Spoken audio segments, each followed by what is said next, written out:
बूढ़ी बहू। दिल्ली शहर में रोहन अपने पिताजी और माँ के साथ रहता था। रोहन की शादी की उम्र हो चुकी थी, पर रोहन किसी भी हाल में शादी के लिए तैयार नहीं होता। एक दिन रोहन के पिताजी रोहन के पास आते हैं। बेटा रोहन, अब तुम्हारी शादी की उम्र हो चुकी है, इसलिए मैंने तुम्हारे लिए एक बहुत ही अच्छी लड़की ढूंढ ली है। अगर तुम हाँ कर दो तो चट मंगनी और पट ब्याह करवा देते हैं। अरे पिताजी, मैंने आपको कितनी बार कहा है, मैं अभी किसी भी हाल में शादी नहीं करने वाला। ऐसी चट मंगनी और पट ब्याह आपके जमाने में होता होगा, अभी मॉडर्न जमाना है। थोड़ी चैटिंग और मिलना मिलाना नहीं हुआ तो शादी करने में मजा नहीं आएगा।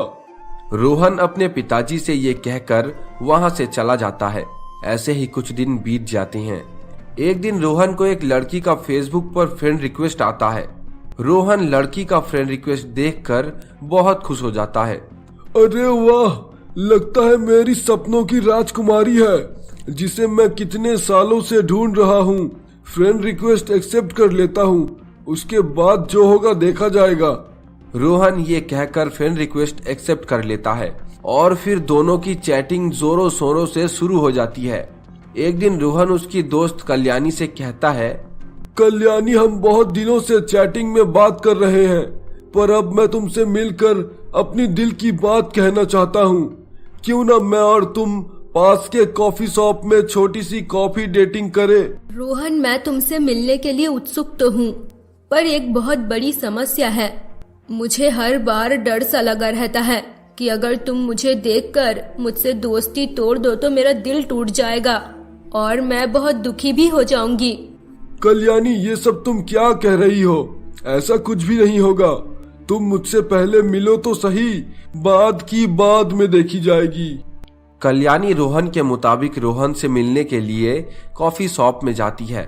इधर रोहन भी हाथ में गुलाब लेकर कल्याणी को प्रपोज करने के लिए इंतजार करने लगता है। कुछ ही देर में कल्याणी रोहन के सामने आती है। रोहन कल्याणी को देखकर हैरान रह जाता है। माँ जी, आपकी बेटी कल्याणी नहीं आई। आज तो मैं सिर्फ उससे मिलना चाहता था, आपसे तो मेरे माता पिता मिलकर बात करेंगे। रोहन, तुमने ये कहकर मेरा दिल तोड़ दिया। मैं कल्याणी की माताजी नहीं, खुद कल्याणी हूँ। तुम्हारे ऐसे बातों से मुझे बहुत दुख हुआ है। तुम कल्याणी हो? मुझे तो विश्वास ही नहीं हो रहा है। तुमसे चैटिंग में बात करके मुझे एक बार भी नहीं लगा कि तुम्हारी उम्र हो गई है। रोहन, अब तुम मुझे छोड़कर चले जाओगे। मुझे पता है, मेरे साथ हर बार यही होता है। जो भी मुझे देखता है मेरा दिल तोड़कर चला जाता है। पर कल्याणी, इस बार तुम्हारे साथ ऐसा कुछ भी नहीं होगा। मैंने तुमसे प्यार किया है। तुम जैसी भी हो मुझे बहुत पसंद हो। तुम्हारी गलतफहमी दूर करने के लिए मैं आज ही तुमसे शादी करना चाहता हूँ। रोहन की बात सुनकर कल्याणी बहुत खुश हो जाती है और दोनों मंदिर में जाकर शादी करके घर वापस आती हैं।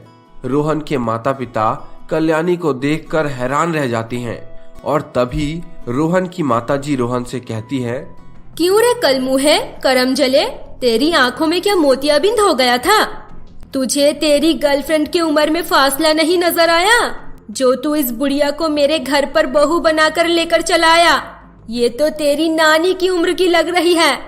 माँ, कल्याणी मेरी पत्नी है। आप मेरी पत्नी के बारे में ऐसा उल्टा सीधा नहीं बोल सकती। मैंने बहुत ही सोच समझकर कल्याणी से शादी किया है। अगर आप दोनों को हम दोनों की शादी से ऐतराज है तो मैं घर छोड़कर कहीं दूसरी जगह रहने के लिए चला जाऊंगा, पर किसी भी हालत में कल्याणी को छोड़कर मैं घर के अंदर नहीं आऊंगा। अरे भाग्यवान, बहू के चक्कर में हम बेटे को नहीं खो सकते। जो भी समस्या है हम घर के अंदर ही मिटा सकते हैं। बेटे को जो ठीक लगा वो तो उसने कर ही लिया है। अब दरवाजे पर खड़े होकर बकवास करने का क्या फायदा?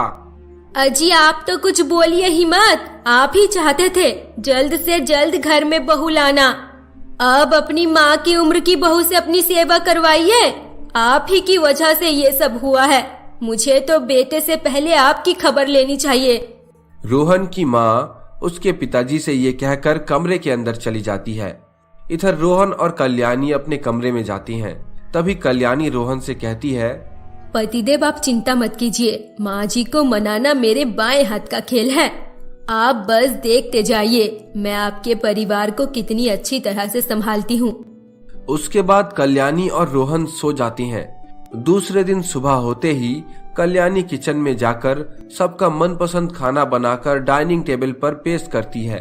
इधर रोहन की माँ ये सब देखकर मन ही मन बहुत खुश हो जाती है, पर अपनी आंखों के सामने बूढ़ी बहू को देखकर उसे बिल्कुल भी अच्छा नहीं लगता। कुछ देर बाद रोहन की माँ की सहेली सरला उससे मिलने के लिए घर आती है। विमला सरला की बात सुनकर कल्याणी को बुलाती है। कल्याणी सासू माँ की आवाज सुनते ही वहां पर आकर हाजिर होती है।